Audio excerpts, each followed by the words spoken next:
from the other side and then decide if it's worth to bring it up again. And usually it's not. It's just something so petty that when you're mad, you're really mad, and you can't think of the other way around. So like crumbs on my shirt. Yes, and then see, now you got it your way. I got crumbs all over the carpet. Did I ever say anything? I just wipe it off carefully from your shirt. Okay, who has the hotter temper among the two?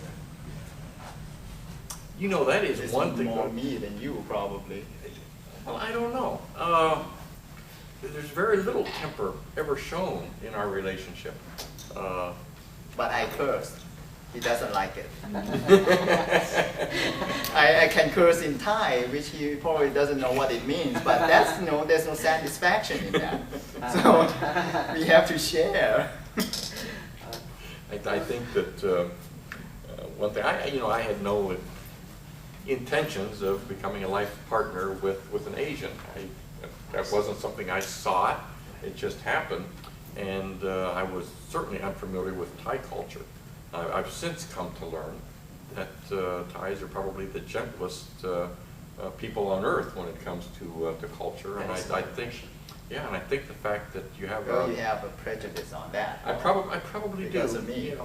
But I think that when you have a relationship and one partner has a capacity to be gentle all the time, that's got to help the equation.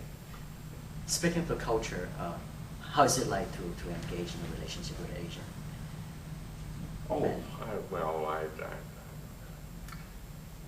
I think it's wonderful. This sounds almost superficial. Like I'm in a relationship with an Asian, so once in a while I get to go to Thailand. I get to eat lots of wonderful food that I've never experienced. But that's all superficial. It's the connection of the minds and the souls that's important. Whether Thai was Asian or German or Swiss or whatever. I don't know if this helps or not, but remember when we met, I was going to a grad school in biological science, right? And anyone who goes to grad school in biological science knows that it consumes you. So I was working so hard that the exposure of Ron to my culture is actually gradual because we didn't really have much time to spend together. So it's not like, boom, come out as a shock. So everything is so gradual. I don't know if that helps or not. It could have been. It was a very comfortable transition. Well, so I would imagine, you all have different religions background, right? The language is different, the religion is different. How is that working out? Well, neither one of us consider ourselves to be religious per se. Cultural. I don't say that on camera. It's okay to be atheist.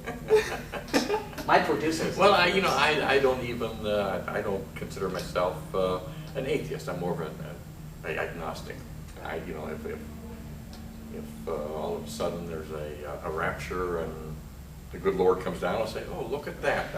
I always wondered if there was something to that or not. I just don't give it a lot of thought, and we don't belong to any religious organizations. We just whatever is. Now, I was raised a Buddhist, and I was raised on my mother's side a Methodist, on my father's side a Catholic. But that's never been an important part of our relationship. Now, talking from the previous couples, they said in order for them to have such a longevity in a relationship, it's an open relationship. What kind of relationship? We have monogamous relationship, although it may not appear that way to the others because I tend to joke around so much, but we do have monogamous relationship. And how do you keep it up, keeping the pot warm and exciting after so many years? It just it's a lot of Viagra and Cialis. And one of these days I'll have to try it.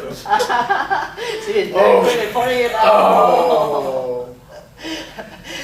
Let me check with my producer if he has some right here. Well, you don't know what I've been spiking in your iced tea. Oh, okay. But don't you miss go on a date with other people, you know?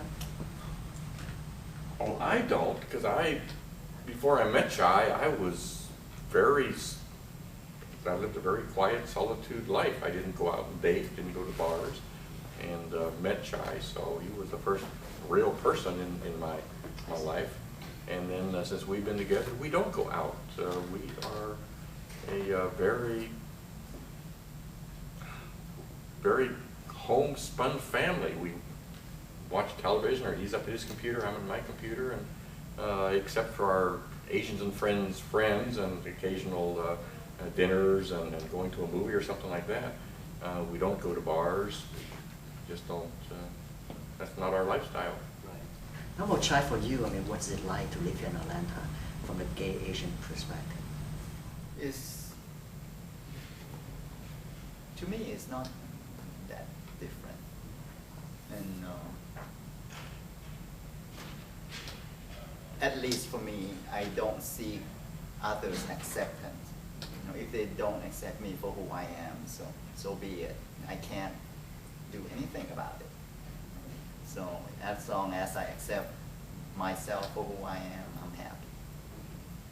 I have no control over what others think of me, and I'm not trying, and I don't seek that. Right, right. So you're comfortable here? I'll be comfortable anywhere. True. That is important. Yeah, we are not, we don't hide the fact that we're a gay couple. That we live in a north suburb town of Roswell. Our neighbors know we're gay. They accept us. What they say behind our back is irrelevant to us. If they're friendly to us and they invite us over for drinks and they stop on the sidewalk and chat, that's wonderful. That's all we require from life, is at least the facade of acceptance. So you have a rainbow flags in front of your house. We do. You wear We your do. dress We do. anytime you like. That's right. We fly the U.S. flag, we fly the Thai flag on Thai holidays, and we fly the gay flag whenever we feel like it. Although I have to say though, for all the times that I've been in the U.S., I've been only in the big cities. Right? So if we have to move out into the wood in North Georgia with all the religious neighbors surrounding us, and everyone had like 2 or 3 rifles in their gun cabinet, I might think other way. That I don't know, right? So you're not a hunter, I guess. Well, I hunt men. Oh. How about you, Ron? What is your advice? My vice?